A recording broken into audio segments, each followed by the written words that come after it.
I'm Griselda, 29 years old, and I thought this family trip would finally be the moment they saw me, truly saw me.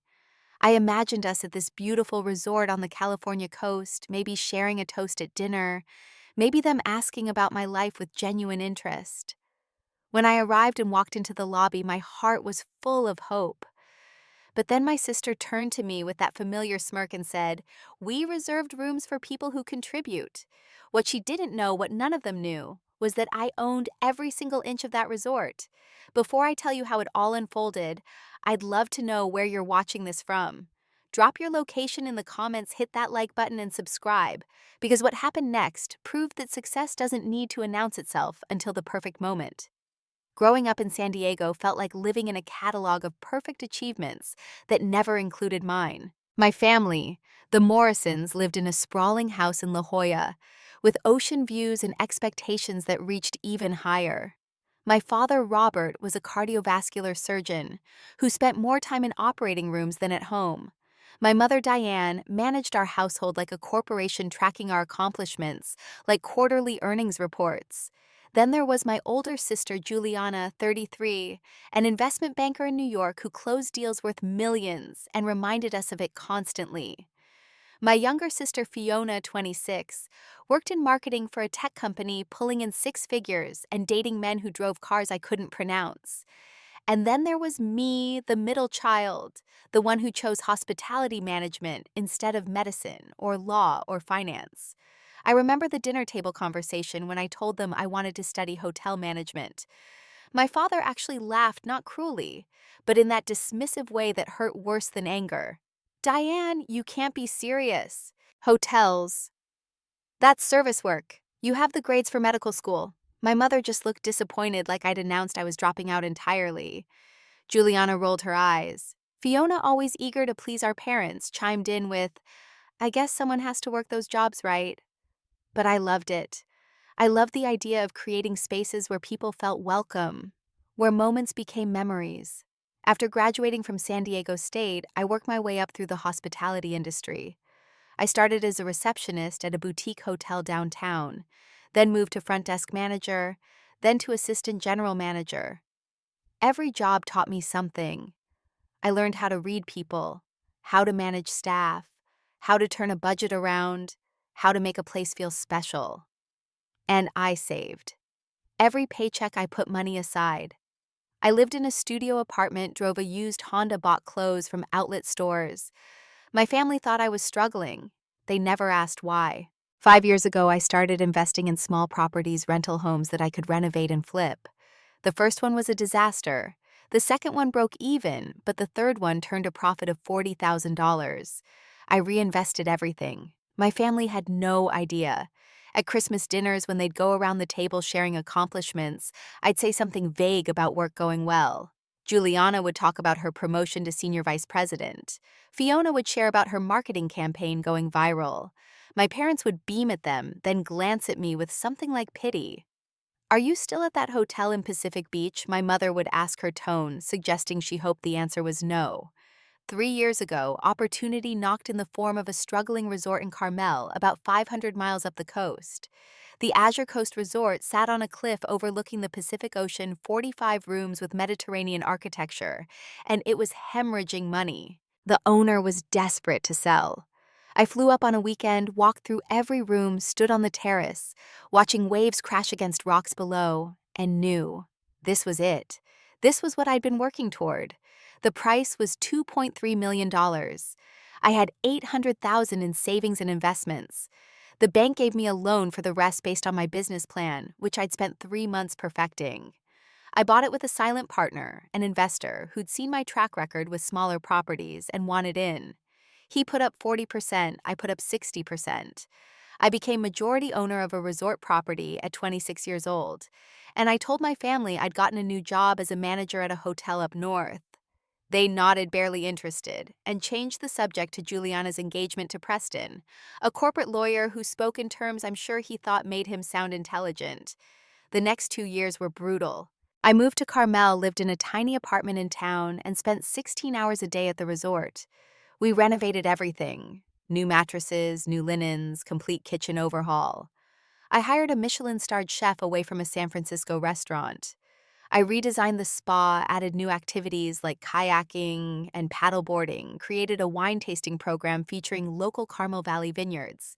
I poured everything I had into making Azure Coast Resort the kind of place people dreamed about. And it worked.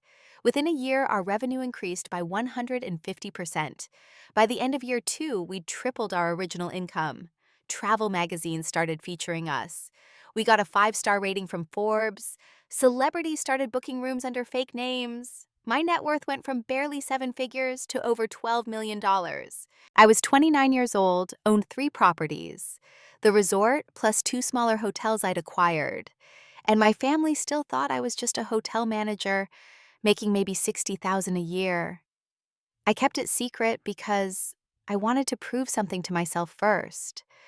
I needed to know I could succeed on my own terms, build something undeniable before I dealt with their opinions.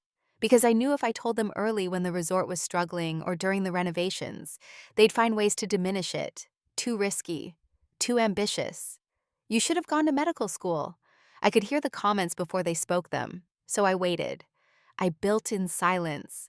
And when my mother called in August about a family trip, I saw my chance.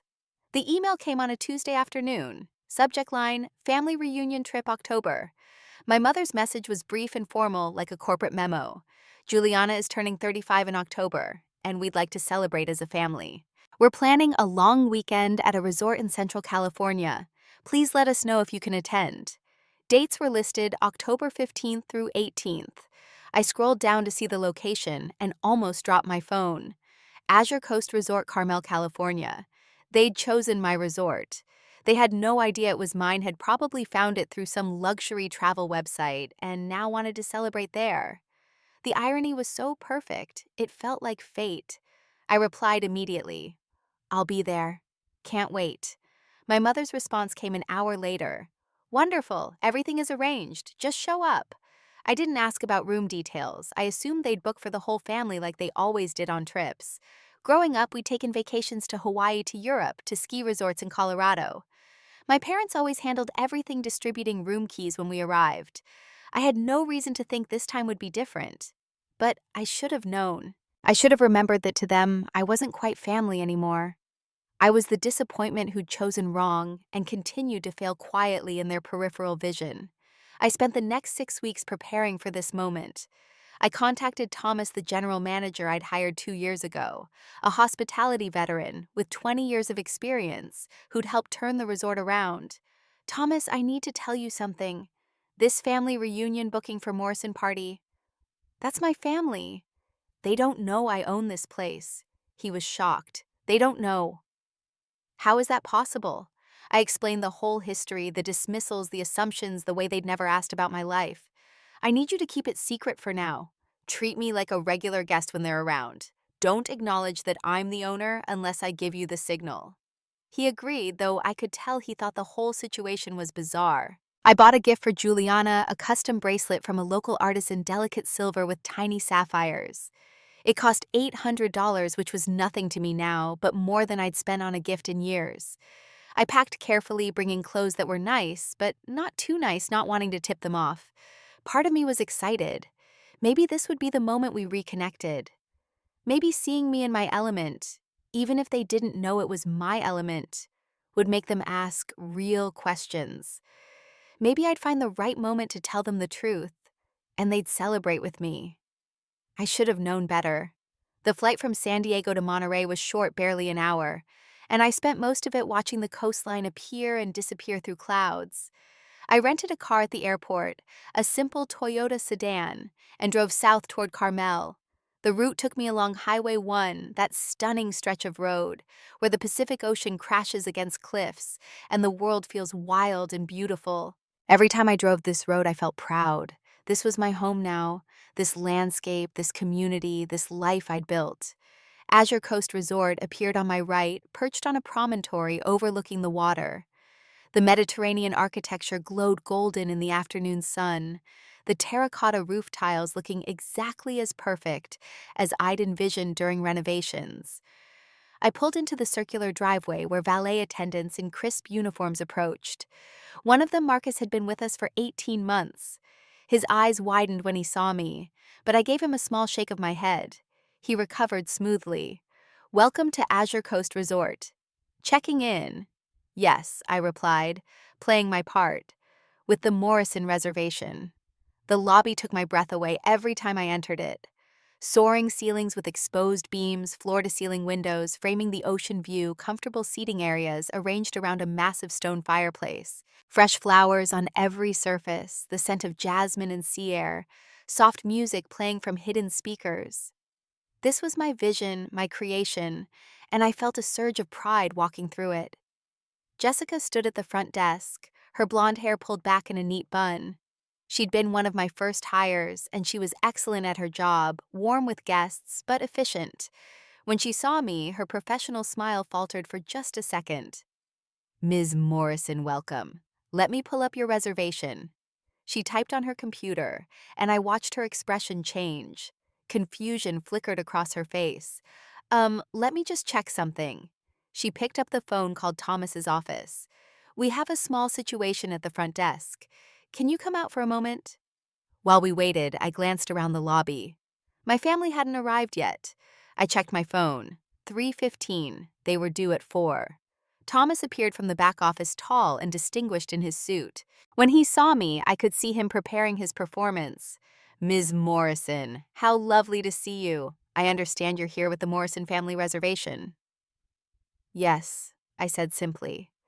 He gestured for Jessica to show him the computer screen, and they had a whispered conversation. Then Thomas turned to me with an expression of professional concern. "May I speak with you privately for a moment?" We moved to a quiet corner of the lobby. Thomas kept his voice low. "The Morrison reservation has 6 rooms booked, 3 suites. But your name isn't on the list. Just Robert, Diane, Juliana, and Preston, and Fiona, and Derek." I felt my stomach drop. 6 people, 6 rooms, I wasn't included. Thomas continued, clearly uncomfortable. "I can arrange accommodations immediately, of course. We have several rooms available. But I wanted you to know about the situation before your family arrives." I took a breath, processing. They'd planned this entire trip, booked rooms for everyone, and simply not included me. Not forgotten because you don't forget one of 3 daughters. They'd deliberately excluded me. Part of me wanted to laugh at the sheer audacity. Another part wanted to cry. But mostly, I felt a cold clarity settle over me. This was who they were. This was how they saw me. "Let's see how this plays out," I told Thomas quietly. "Don't arrange anything yet. When they arrive and discover the issue, let's see what they do." "Are you sure?" he asked. "I'm sure.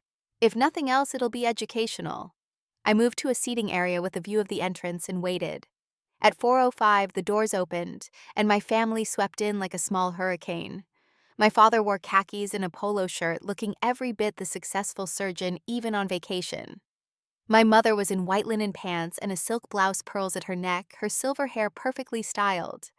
Juliana came next with Preston, both of them in expensive casual wear that probably cost more than most people's monthly rent. Fiona followed with a man I didn't recognize, tall and tanned, wearing designer sunglasses indoors. Derek, presumably. They were laughing about something, a private joke that carried across the lobby. Other guests glanced over at the noise. My mother spotted me, then sitting in the corner, and her expression barely changed. "Oh, Griselda, you're here." Her tone suggested mild surprise, as if my attendance was optional or unexpected. I stood, walked over. "Hi, Mom, Dad, everyone." Juliana glanced at me. "Oh, right, you came. I thought maybe work would keep you away." The implication being that my work was unimportant enough that I could easily get away, unlike their crucial careers. I watched them approach the desk, heard them give their name. "Morrison party checking in. We have 3 suites reserved." Jessica's voice was carefully neutral. "Yes, Mr. Morrison. I have your reservation right here. Let me just verify the details. 6 guests, 3 suites." She began listing names. "Robert and Diane Morrison, Suite 201. Juliana and Preston Harrison, Suite 203. Fiona Morrison and Derek Chen, Suite 205. I noticed Derek's last name and made a mental note. Not Chen, I thought, remembering the list of names I wasn't supposed to use. Wait, his name was Derek, that's fine. Fiona suddenly turned, noticing me standing slightly behind them. Oh, Griselda, did you book a room here too? Her voice was loud, drawing attention. Before I could answer, my mother spoke up. We assumed Griselda would make her own arrangements. She's an adult. I felt every eye in the lobby turn toward us. Jessica looked mortified. Thomas had reappeared, standing near the back desk, watching carefully. I could see other guests pretending not to listen while absolutely listening. Juliana jumped in her voice, carrying that particular tone she used when she wanted to sound reasonable while being cutting. The suites here are quite expensive, $2,000 a night. We reserved rooms for people who actually contribute to family events. She looked at me when she said it, making sure I understood. Preston, her husband, nodded along. These are premium accommodations, probably beyond most people's budgets. By most people, he clearly meant me. I stood there in the lobby of my own resort, wearing a simple sundress I'd bought for $40 while my family explained to me and everyone within earshot that I couldn't afford to be there. Fiona added helpfully, "There's probably a motel 10 miles from here. Something more in your range." Derek, her boyfriend, actually laughed. "That's rough, man. I mean, we all have different financial situations." The condescension was breathtaking. They weren't even trying to hide it. My mother turned back to Jessica. "Is there anything available? Something less expensive?" Her tone made it clear this was charity, helping poor Griselda who couldn't manage her own life. I could see Jessica struggling, looking past them to Thomas for guidance. Before she could answer, Thomas stepped forward smoothly.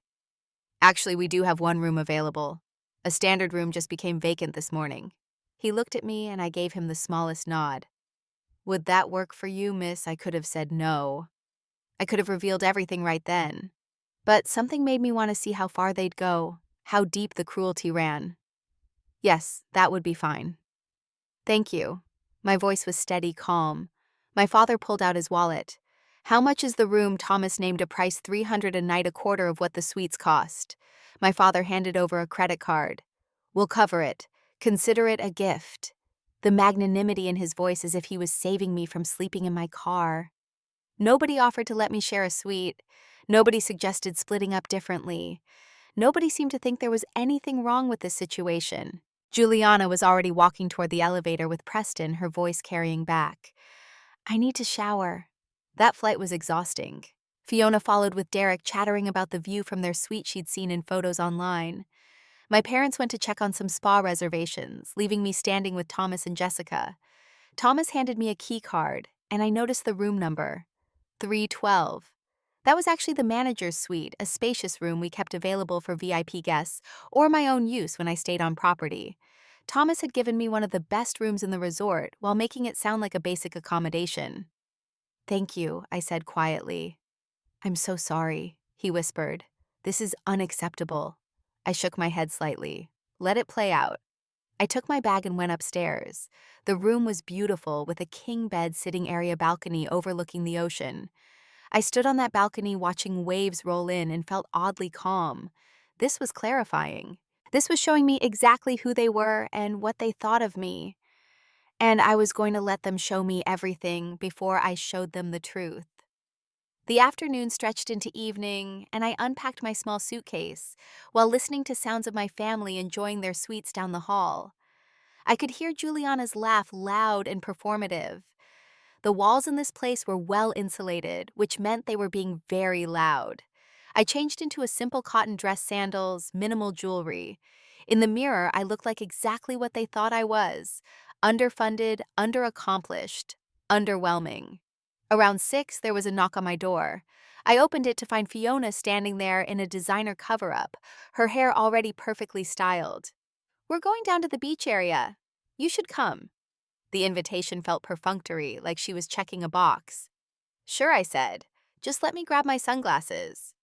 We walked down together in silence. She didn't ask about my room or my flight or anything about my life.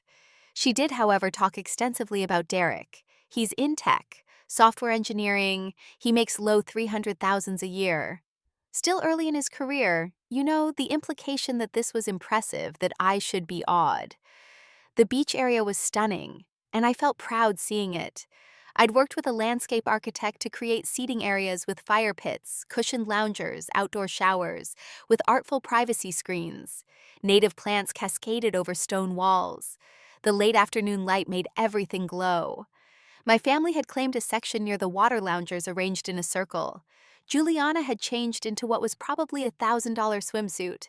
Preston was on his phone. My parents sat together looking at a menu. I took a lounger slightly outside their circle, which felt metaphorically appropriate.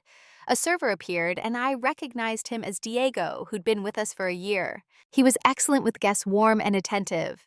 "What can I get everyone?" Juliana immediately took charge. "Champagne. Do you have Dom Perignon?" Diego nodded. "We do." The 2009 Juliana waved her hand. "Whatever's most expensive." Preston laughed. "It's your birthday trip, babe. Go big." My mother looked pleased. "That's lovely, dear." When Diego went around taking orders, I asked for sparkling water. Juliana noticed. "Not drinking? Can't afford the champagne." She said it like a joke, but everyone heard the edge. "It's fine, we're paying for drinks." "I just don't feel like alcohol right now," I replied evenly. Fiona exchanged a look with Derek. "That's probably smart. Beach bars can rack up a bill fast." Again, the assumption that I was worried about money, not that I simply didn't want champagne at 6 in the evening. The drinks arrived, and Diego presented the bottle to Juliana. She made a show of examining it, though I doubt she knew anything about wine beyond the price. Preston did the formal tasting, nodded approval.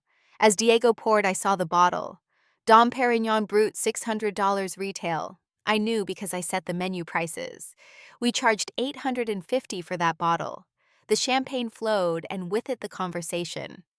Preston started talking about a case he was working on, something involving corporate mergers. My father engaged with questions, clearly impressed. That's exactly the kind of law I would have pursued if I'd gone that route, Dad said. "You made the right choice." Then Juliana took over, describing her recent promotion. "I'm now overseeing the entire West Coast portfolio, $90 billion in assets under management." My mother actually gasped. "That's wonderful, darling. You must be so proud, Preston." He was apparently very proud. Fiona jumped in with her own accomplishments. "Our campaign went viral last month, 50 million impressions in 1 week." Derek contributed, explaining some technical aspect of social media algorithms. My parents nodded along, fascinated. I sat there watching the sunset, listening to this performance of success. At no point did anyone turn to me and ask what I'd been doing. Not once. After nearly an hour, my mother seemed to remember I existed. "And Griselda? How is work?"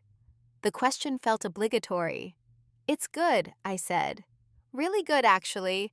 I'm working on some exciting projects." My father glanced over. "Still at that hotel?" "Still managing the front desk. I haven't managed the front desk in 5 years, Dad. I work in property management now." His expression suggested this was semantics, that it was all service work to him. Juliana leaned forward with exaggerated interest. "Property management? So, like dealing with maintenance requests? Complaints about noisy neighbors?" She made it sound equivalent to being a landlord for a rundown apartment complex. Fiona giggled. "Do you have to unclog toilets?" Preston actually snorted into his champagne. I kept my face neutral. "Something like that. I work with hospitality properties." My mother patted my hand. "That's nice, dear. Everyone's path is different." The conversation moved on without me. They discussed dinner plans, all excited about the resort's restaurant. "I'd heard it's incredible," Juliana said. "Michelin-starred chef. Preston made the reservation weeks ago." I knew the restaurant, obviously. I'd hired Chef Laurent away from a 3-star place in San Francisco, built out a new kitchen to his specifications, designed the dining room to maximize the ocean view. The terrazzo was my creation, and it had earned a Michelin star within a year of opening. But I said nothing. As the sun dipped toward the horizon, they started gathering their things to go shower and change for dinner. "The reservation is at 8, my mother announced. "Griselda, you can join us, but just so you know, it's quite formal. And expensive. Do you have something appropriate to wear? I have a dress," I said simply. She looked doubtful but didn't push. "Meet us in the lobby at 7:50. Don't be late." They left in a cluster, talking and laughing. I stayed behind, watching the sky turn pink and orange. Diego came to clear glasses and paused. "Ms. Morrison, are you okay?" He'd worked for me long enough to drop the pretense when we were alone.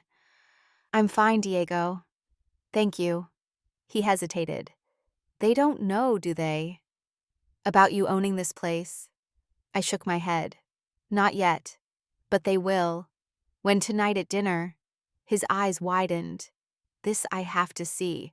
"Just act normal," I reminded him. "Of course. But Ms. Morrison," he grinned, "this is going to be legendary." I went back to my room and showered, taking my time.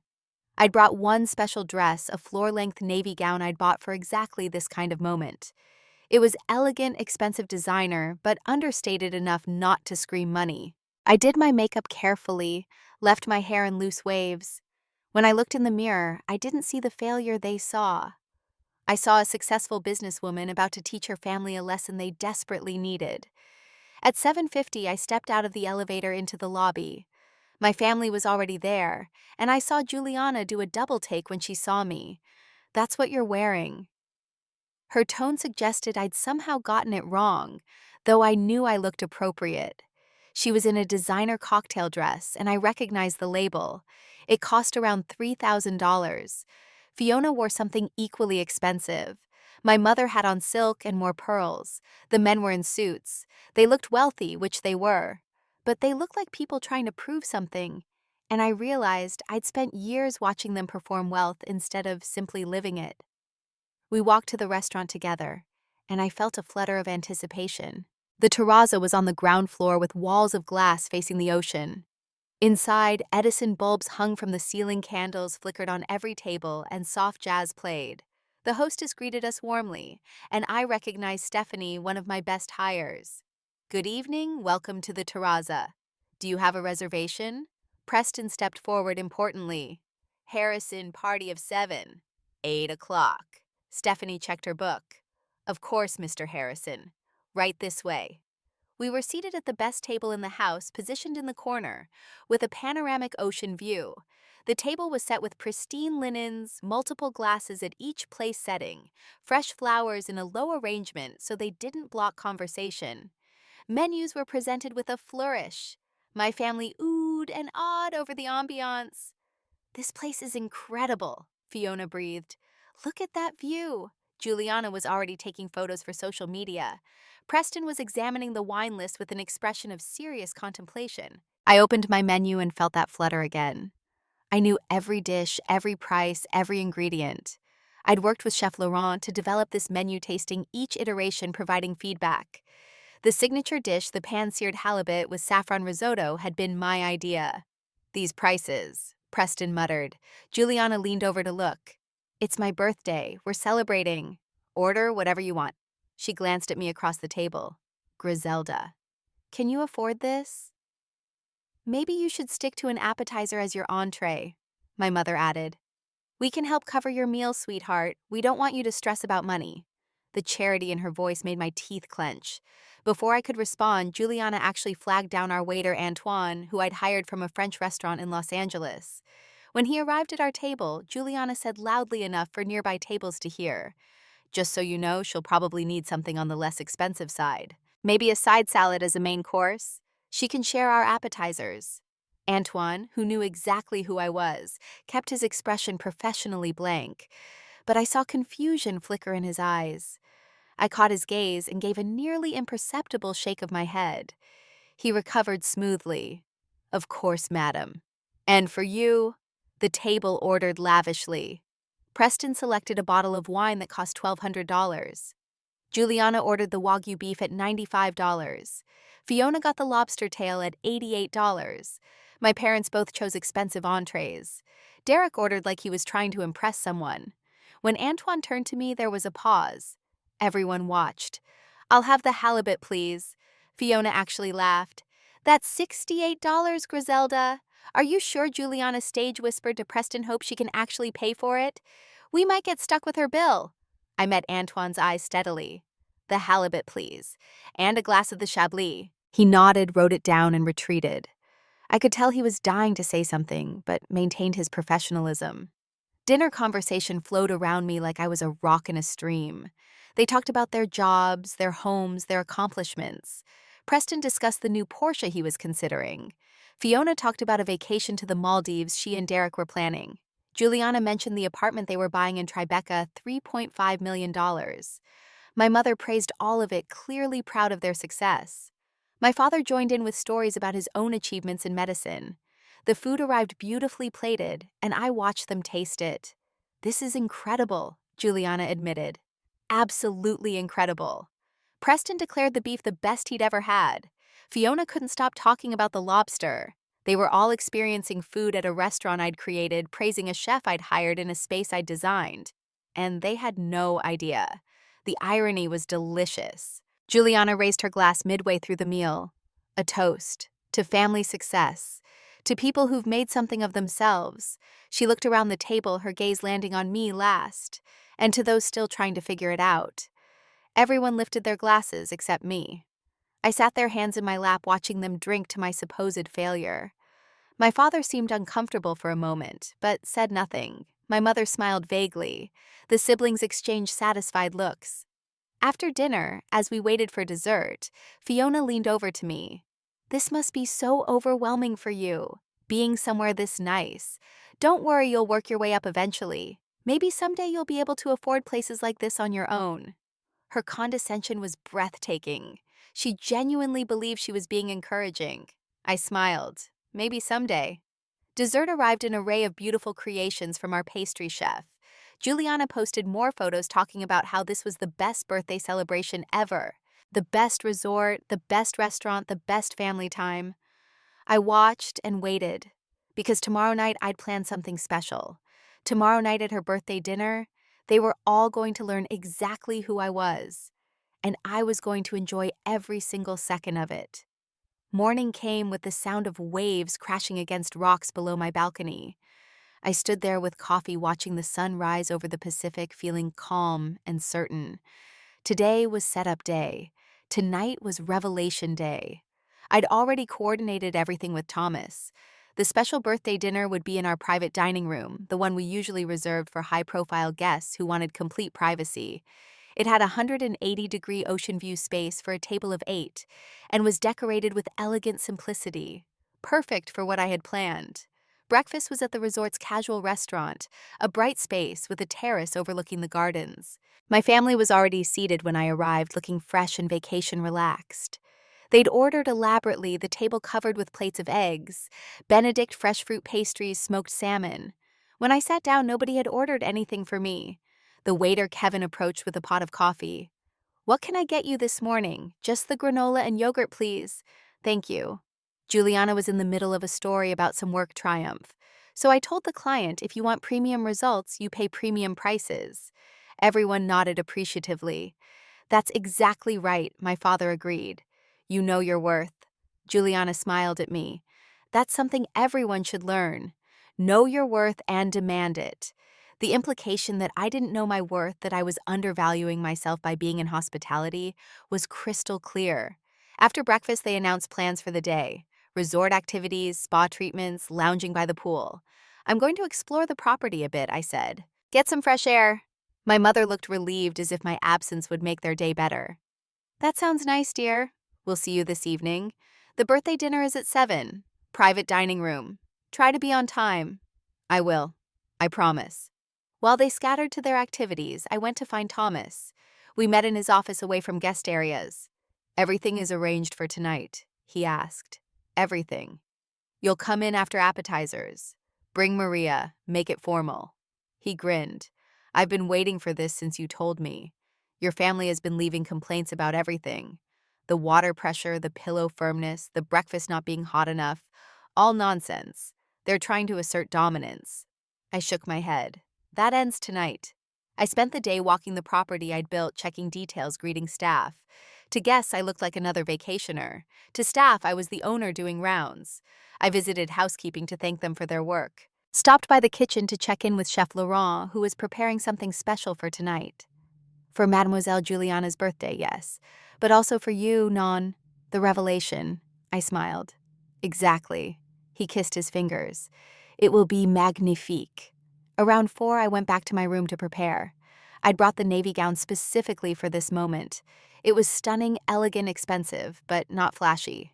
I took my time with hair and makeup, aiming for polished and professional. When I looked in the mirror, I saw the CEO I'd become. Confident, successful, in control. This was who I really was, and tonight my family would finally see it. At 6:45, I went downstairs. The private dining room was on the second floor, accessed through a separate elevator. When I stepped out, I saw my family already gathered outside the door, admiring the entrance. The space was decorated beautifully, string lights twinkling, fresh flowers everywhere. A large banner read, "Happy Birthday, Juliana," in elegant script. Through the windows, the ocean stretched to the horizon, the sky beginning its sunset show. "Wow," Fiona breathed. "This is incredible. Preston was taking photos. This must cost a fortune to book. How did you manage this, Diane?" My mother smiled mysteriously. "I have my ways." A hostess opened the door and gestured us inside. The table was set for 7, crystal glinting in candlelight, the menu specially designed for tonight. I'd worked with Chef Laurent personally on this menu, making sure every dish was perfect. We took our seats and champagne appeared immediately. Vintage Dom Perignon, the good stuff. Juliana was glowing, loving the attention. "This is perfect. Absolutely perfect. Best birthday ever." She stood, raising her glass. "I want to thank everyone for being here. To family, to success, to people who've actually made something of their lives." She looked at each person, then landed on me. "And to those who are still working on it, keep trying, Griselda. Maybe one day you'll get there." Everyone drank. I held my glass but didn't sip. The first course arrived, a delicate crab cake with aioli. Conversation flowed easily. Everyone relaxed and happy. Juliana opened presents. My parents gave her an envelope and she squealed when she opened it. $10,000. "Oh my God, thank you." Fiona's gift was a designer handbag. Preston's was jewelry. Then it was my turn. I handed her the small wrapped box. She opened it with barely concealed low expectations. Inside was the custom bracelet, delicate silver with sapphires. She held it up, examined it briefly. "Oh, thanks, this is nice." She set it aside without even putting it on. Preston leaned over. "Did you make that yourself?" "How crafty." Juliana laughed. "It's cute, very handmade looking." The insult was deliberate. That bracelet had cost $800 and was made by one of Carmel's best artisans, but they assumed it was cheap because it came from me. The main courses arrived. My halibut was perfect, and I ate slowly, savoring both the food and the anticipation. Juliana was on her third glass of champagne, getting louder and less filtered. "You know what I love about nights like this? Being surrounded by success, being with people who understand ambition." She looked at me. "Griselda, I hope you don't feel bad. It's okay that you're not on our level. Someone has to work the service jobs. That's important too." Fiona joined in, emboldened by wine and the private setting. "Honestly, don't you ever wish you'd made different choices? Gone to medical school like Dad wanted? You could have been successful too." Derek nodded sagely. "It's never too late to change careers. Start fresh," Preston added. "Though at your age it gets harder. Most people have established themselves by their late 20s. My mother, slightly uncomfortable but not enough to stop them, said weakly, "Now everyone, let's not pile on. Griselda is doing fine, for her circumstances." My father remained silent, which felt like agreement. Juliana stood up, wobbling slightly, and raised her glass again. "Seriously, though, this trip has been amazing. This resort is incredible. We reserved these beautiful rooms, this experience, for people who contribute to the family, people who make us proud." She looked directly at me. "You're here because Mom felt guilty, but let's be real. You don't belong in places like this. You can't afford it. You didn't earn it. And honestly, it must be hard for you being around all of us, seeing what success actually looks like." I felt everyone watching me, waiting for me to defend myself or argue or leave. Instead, I set down my fork calmly, took a sip of water, and smiled. "You're right about one thing, Juliana. This place is incredible, absolutely beautiful." She preened. "I know, right? This is the kind of place successful people go." Actually, I said, keeping my voice conversational, "I'm very familiar with this resort." Fiona laughed. Because you work in hotels. That doesn't mean you're familiar with places like this. I continued as if she hadn't spoken. I know every detail of this property. The renovations, the design choices, the staff. Everything. Juliana rolled her eyes. Sure, Griselda. Because you studied it online or something. Before I could respond, there was a knock at the door. Right on time. Thomas entered, followed by Maria, the assistant manager. Both wore professional attire, serious expressions. Thomas approached the table. Good evening, everyone. I hope you're enjoying your dinner. My family nodded, smiling, expecting the standard check-in. Thomas turned to me. Ms. Morrison, I apologize for interrupting your family celebration, but I wanted to personally ensure that everything meets your standards. As the owner of Azure Coast Resort, your feedback is invaluable. The silence was instant and absolute. Forks froze midair. Glasses stopped halfway to mouths. Juliana's face went completely blank. Preston's mouth literally dropped open. Fiona looked at Derek, then at me, then back at Thomas as if he'd spoken a foreign language she couldn't comprehend. My parents sat completely still, looking almost like statues. Maria stepped forward, her voice professional and clear. Ms. Morrison acquired majority ownership of Azure Coast Resort 3 years ago. Under her leadership, we've achieved Michelin recognition for the Terraza, maintained a 5-star rating from Forbes Travel Guide, and tripled our annual revenue. The renovations you've been enjoying, the new spa facilities, the redesigned restaurant concept, all reflect her vision for the property. Thomas continued.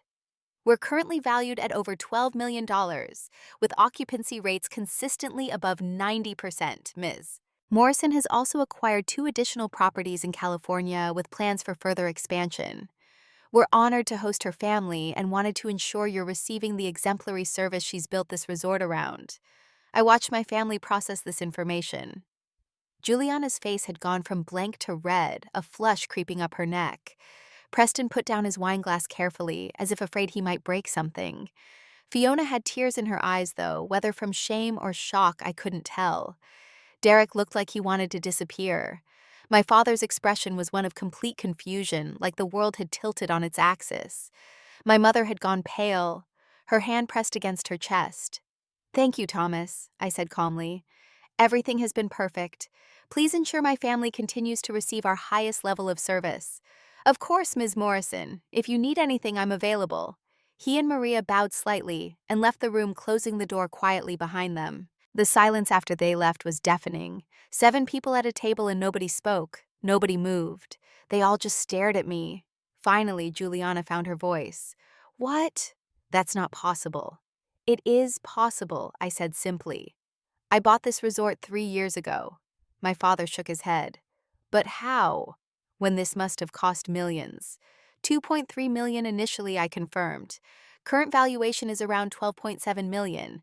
Plus the 2 other properties bring my total portfolio to about 18 million. Fiona's voice was small. But you said you worked in hotel management. I do, I replied. I manage this hotel. I own it. There's a difference. My mother finally spoke, her voice barely above a whisper. So all this time when we thought you were just working reception or housekeeping or whatever you were building this, I was building a business. Yes. And doing quite well at it. Preston was the first to attempt recovery. Juliana, did you know about this? His tone suggested blame, as if this was somehow his wife's fault for not doing proper reconnaissance. Juliana shook her head, still red-faced. How could I know? She never told us. Exactly, I said quietly. I never told you. You never asked. You assumed. Fiona spoke up, tears now definitely from shame. But why didn't you say anything? Why let us think you were struggling? I wasn't struggling. I was succeeding. Quietly. And I wanted to see how you'd treat me when you thought I was beneath you. The answer is not well. Derek cleared his throat. Look, I think there's been a misunderstanding. I cut him off. There's been no misunderstanding. You all made your feelings perfectly clear. About me, about my worth, about my place in this family. My mother tried to intervene. Griselda, honey, you have to understand. We didn't know. If we'd known, we never would have. Never would have what I asked. Excluded me from the room bookings. Mocked my career. Assumed I was poor. Offered to pay for my meals out of pity. Made jokes about my clothes and my budget. She fell silent. My father spoke, his voice gruff with emotion. I couldn't quite identify.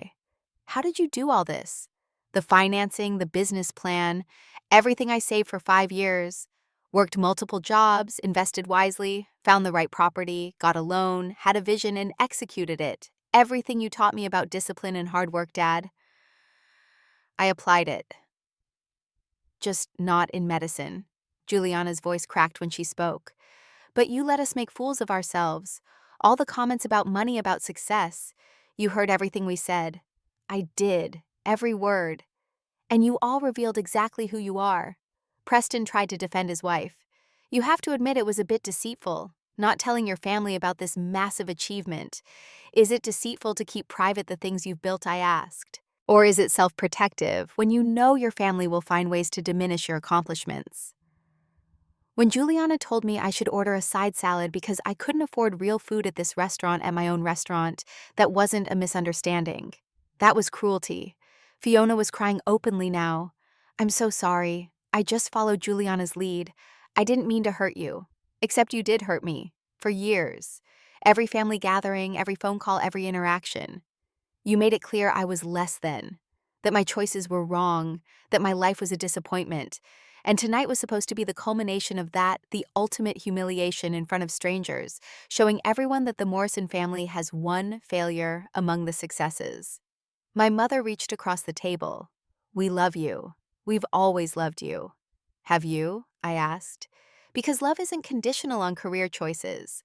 Love doesn't exclude people from family trips. Love doesn't make jokes about someone's financial situation. Love doesn't treat people as invisible unless they've achieved on your terms. That's not love. That's judgment with a polite mask. The food sat forgotten on our plates getting cold. The beautiful sunset outside the windows went unnoticed. Juliana finally put her face in her hands. I was so terrible to you. All those things I said. Preston sat beside her, silent and uncomfortable. My father spoke again, his voice rough. The room situation. We should have included you in the booking. We just assumed since you never seemed interested in these family events anymore that you might not come. I stopped coming to family events because they were painful, Dad. Because every time I attended, I left feeling small and worthless. Tonight was supposed to be different. I hoped maybe being in a beautiful place would make everyone happy enough to see me differently. But instead, you used it as another opportunity to remind me of my perceived failures. My mother was crying now, too, tears running down her face and ruining her makeup. We had no idea you were struggling with how we treated you. We thought you were fine. We thought our little comments were just teasing. Teasing is funny for everyone involved, I said. This wasn't teasing. This was systematic dismissal of my worth as a person. And the thing is, I didn't buy this resort to prove anything to you. I bought it because I loved the business, because I saw potential, because I wanted to create something beautiful.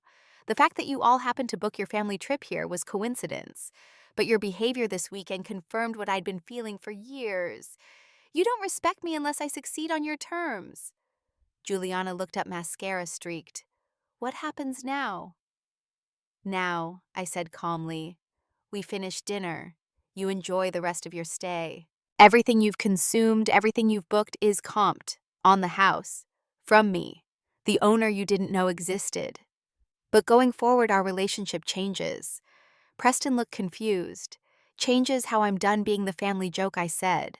Done seeking your approval. Done accepting crumbs of attention when you feel generous. If you want a relationship with me, it will be built on respect. Real respect. Not the kind you fake after discovering someone has money. Dessert arrived then, wheeled in on a cart. An elaborate birthday cake, custom designed with sugar flowers and gold leaf. Chef Laurent had outdone himself. The server began slicing it, placing pieces in front of each person. Nobody moved to eat. Juliana stared at her slice. This whole thing, this dinner, the room, everything. You arranged it. I worked with the staff to make sure it was perfect for your birthday. Because despite everything, you're still my sister. I still wanted you to have a nice celebration. Fiona's voice was thick with tears. That makes it so much worse. That you were kind to us while we were horrible to you. I wasn't kind. I was honest. I wanted to see who you all really were when you thought I had nothing you needed to respect. And you showed me, clearly. My father set down his fork, untouched cake in front of him. I'm ashamed. I raised you all better than this. You raised them to value achievement above character, Dad, to measure worth by salary and status. They learned it perfectly. My mother spoke through her tears. How do we fix this? Can we fix this? I don't know yet, I said honestly. Tonight was revealing for me too. I learned that I don't need your approval to be successful. I learned that I've built something incredible without you. And I learned that I'm strong enough to stand up for myself, even if it means standing alone.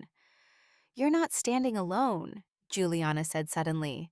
I see you now. Really see you. And I'm so, so sorry. Is that sorry because you're embarrassed you got caught? I asked. Or sorry because you recognize the pain you caused? She thought about it. Both. I'm embarrassed, I'm mortified, but I'm also genuinely sorry for hurting you. I've been miserable in my own life, jealous of your freedom, and I took it out on you. It doesn't excuse anything, but it's the truth.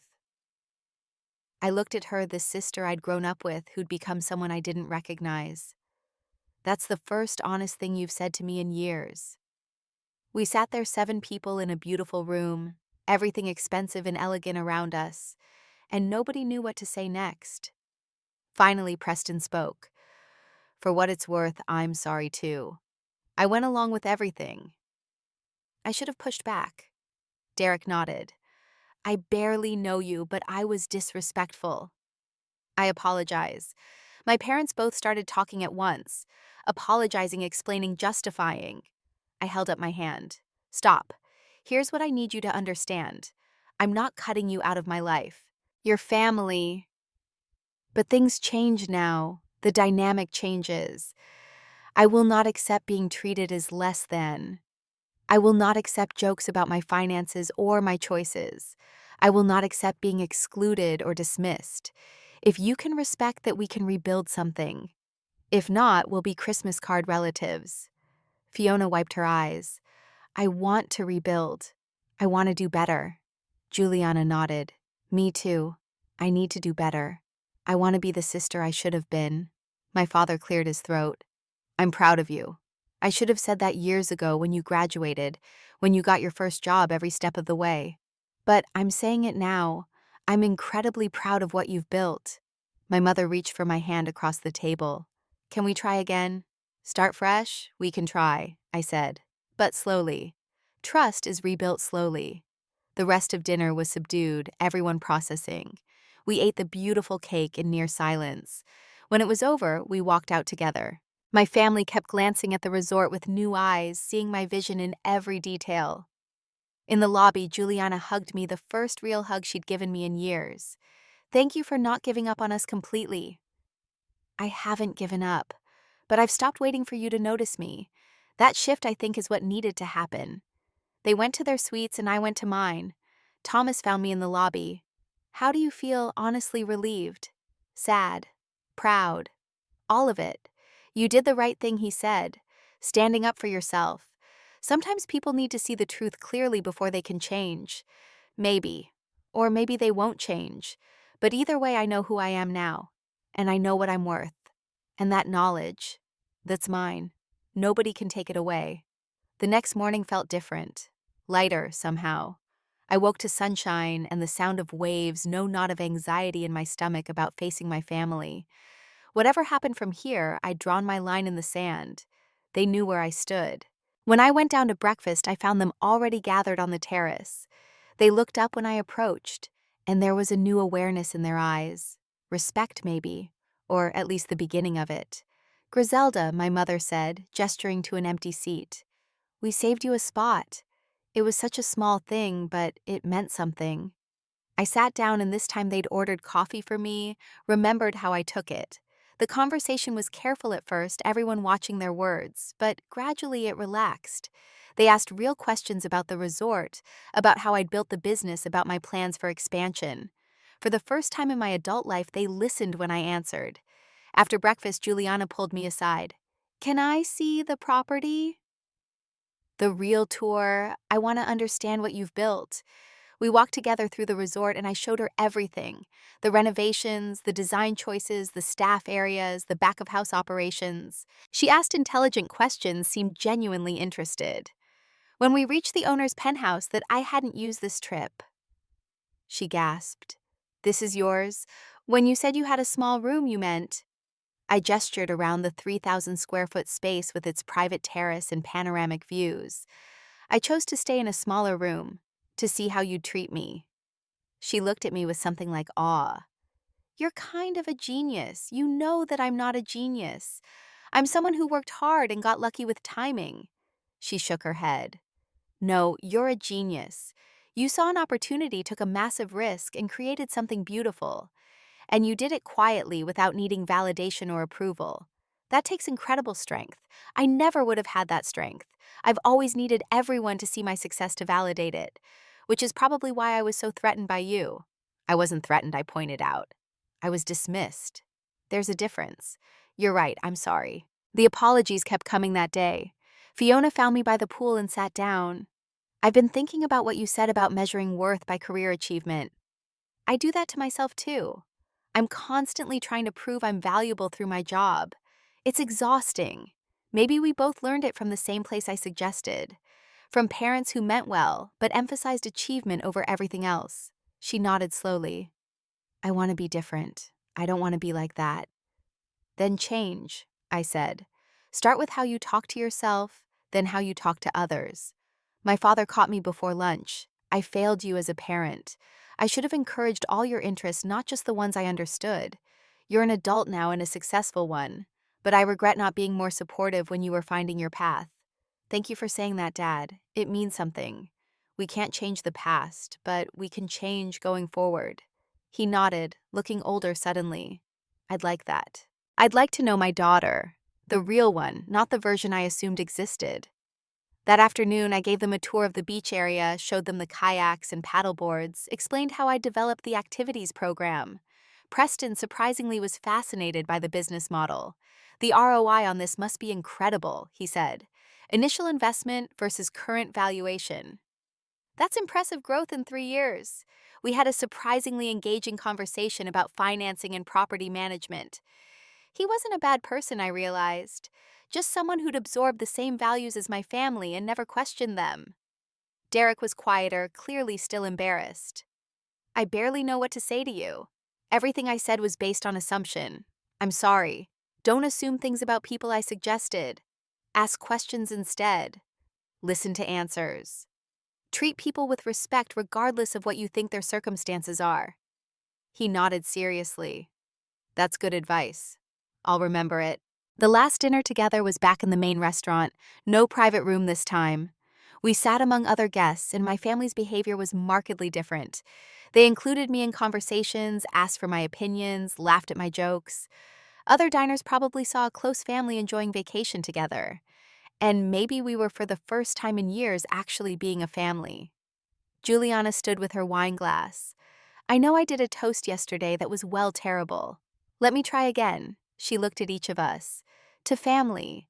To the messy, complicated, imperfect relationships we're all figuring out. To success in all its forms, not just the ones we were taught to value. And to Griselda, who built something amazing and taught us a lesson we desperately needed.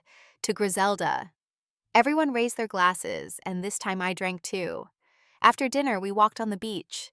The resort glowed golden behind us, lit up against the dark sky. I felt my mother's hand slip into mine. "I'm so proud of you," she whispered. "I should have said it earlier, said it always. But I'm saying it now. Thank you, Mom. That means more than you know." We walked in silence for a moment. "Can I visit you?" she asked. "Come see you and Carmel spend real time together. I'd like that." "I really would." My father walked on my other side. "This place," he gestured back at the resort, "is remarkable. You've created something that brings people joy, gives them memories. That's as valuable as any surgery I've performed. More valuable maybe because more people experience it." "I never thought about hospitality that way," I admitted. "You taught me to think that medical work was the only work that really mattered." "I was wrong," he said simply. "There are many ways to matter. You found yours." The next morning was checkout day. We gathered in the lobby, and this time when they went to check out, they understood whose resort this was. Thomas approached with the bills, and Preston reached for his wallet. Actually, my mother said, stopping him, "We'd like to pay for our rooms, all of them. It's the least we can do." I shook my head. "It's already taken care of. Consider it a gift," Juliana protested. "Griselda, we can afford it. We should pay. This is your business. I know you can afford it. But I want to do this. For family." The word hung in the air, heavier with meaning than it had been days ago. They left in stages, each one hugging me goodbye. Real hugs this time, not the stiff obligation from a rival. Fiona whispered, "I'm going to be better. I promise," Juliana said. "Can I call you? Really talk, not just surface stuff." "Absolutely," I replied. My parents both held me for a long moment. "Thank you for not giving up on us," my mother said, "for giving us a chance to do better." Derek and Preston both shook my hand formally. "Thank you for your hospitality, and for the lesson in humility." After they left, I walked through the resort, checking details, greeting guests. To the outside world, nothing had changed. But inside, everything felt different. I'd stood up for myself. I'd shown them who I really was. And whether they continued to change or not, I knew I'd changed. I didn't need their approval anymore. I had my own. Thomas found me on the terrace overlooking the ocean. "You did it. You actually did it. I did. And you know what? It feels good. Scary, but good. Setting boundaries always feels scary at first," he said. "But you know what's scarier?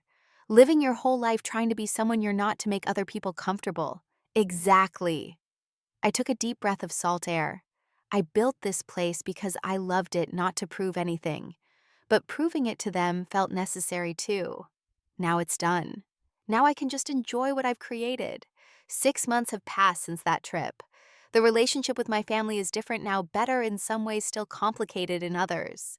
We talk more frequently, video calls every few weeks, where they actually ask about my life and listen to the answers. Juliana is in therapy working through her own issues, and she started being more honest about her struggles. She and Preston are separated, taking time to figure out if their marriage is salvageable. She calls me sometimes just to talk sister to sister, and those conversations feel real in a way nothing has before. Fiona broke up with Derek, decided to take time being single and figuring out who she is outside of relationships and parental approval. She's exploring her own interests, taking art classes, volunteering. We meet up sometimes, just the two of us, and she's different, softer, more genuine. She sent me a long letter last month apologizing for years of behavior, not just the trip. I appreciated it more than she knows. My parents have made efforts, real ones. They visited me in Carmel for a weekend, stayed at the resort, and my mother actually teared up seeing everything I'd built. "Your grandmother would have been so proud," she told me. "She always said you had vision." I'd forgotten that.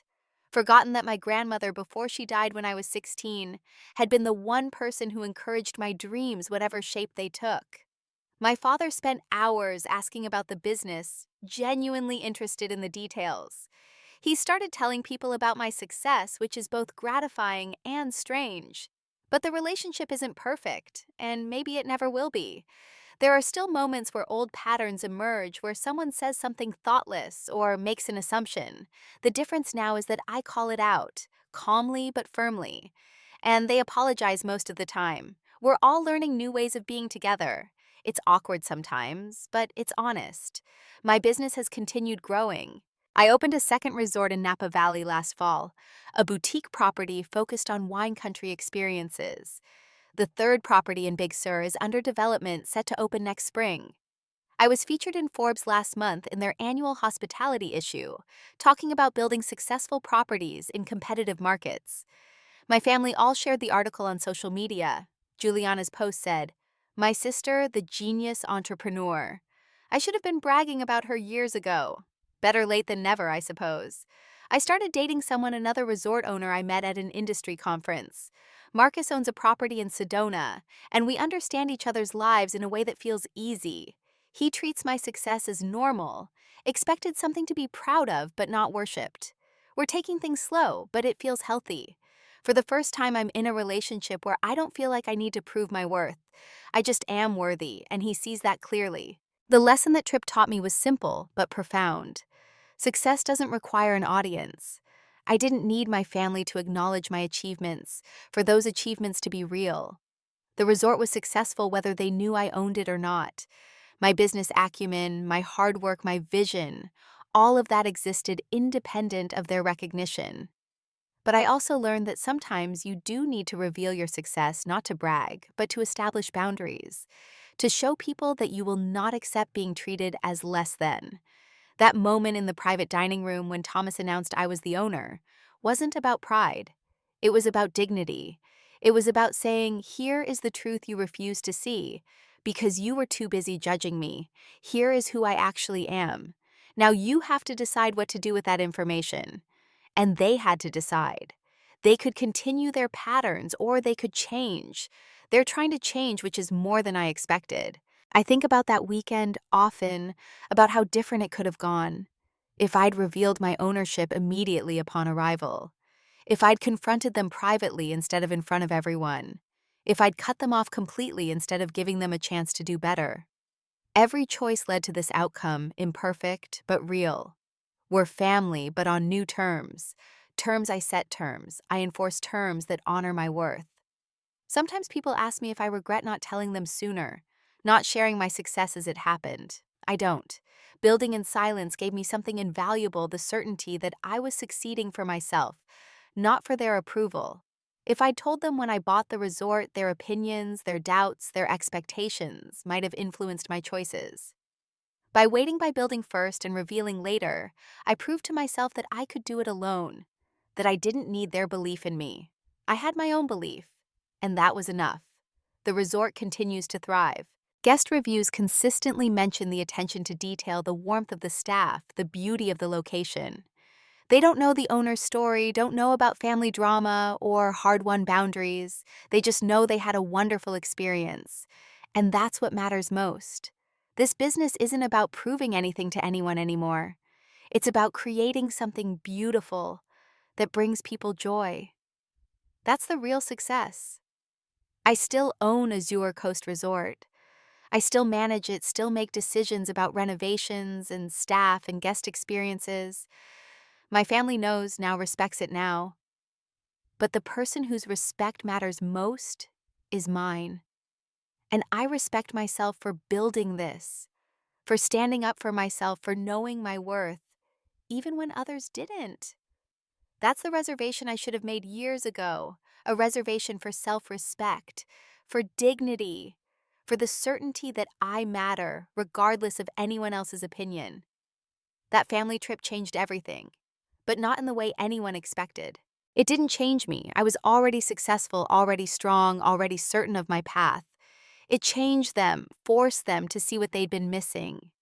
And it changed our family dynamic, established new rules, new boundaries, new ways of relating. We're not the family I dreamed of as a child, the one that celebrates every achievement and supports every dream. But we're becoming the family that's real with each other, honest about our flaws, willing to do the hard work of change. And maybe that's better. Maybe perfect families don't exist. Maybe all we can hope for is honest ones, where mistakes get acknowledged and patterns get broken, and people really try to see each other clearly.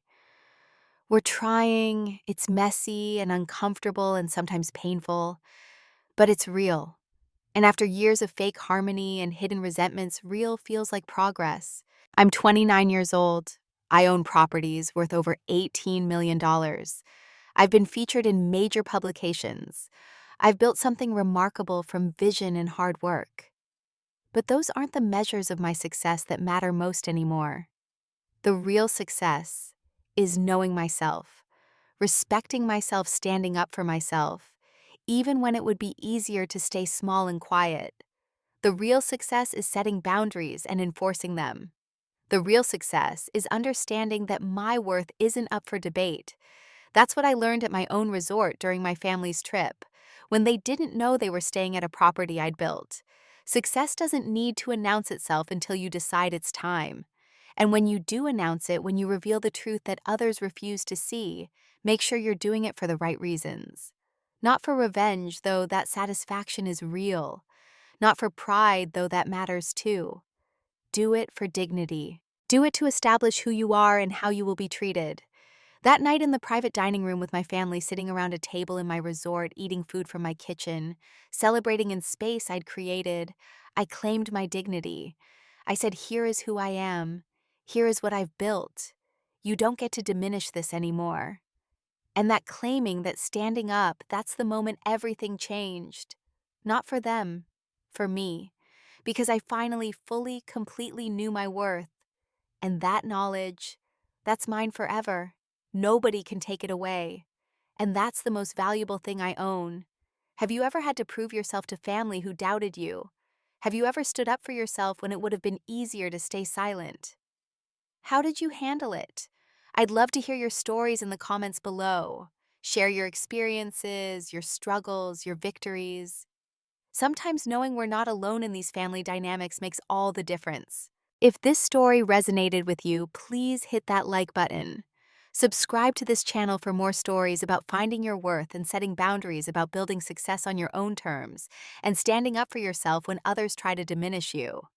Share this video with someone who needs to hear that their value isn't determined by others' recognition, that success is real, whether or not anyone else acknowledges it. Thank you for listening to my story. Thank you for being here, for hearing this journey, for understanding that sometimes the hardest battles we fight are with the people who should be our biggest supporters. Remember this: your worth isn't up for debate. You don't need permission to be successful. You don't need approval to know your value. Build your life, create your success, know yourself deeply and truly. And when the time comes to reveal what you've built, do it from a place of dignity, not desperation. Success doesn't need to announce itself until you decide it's time.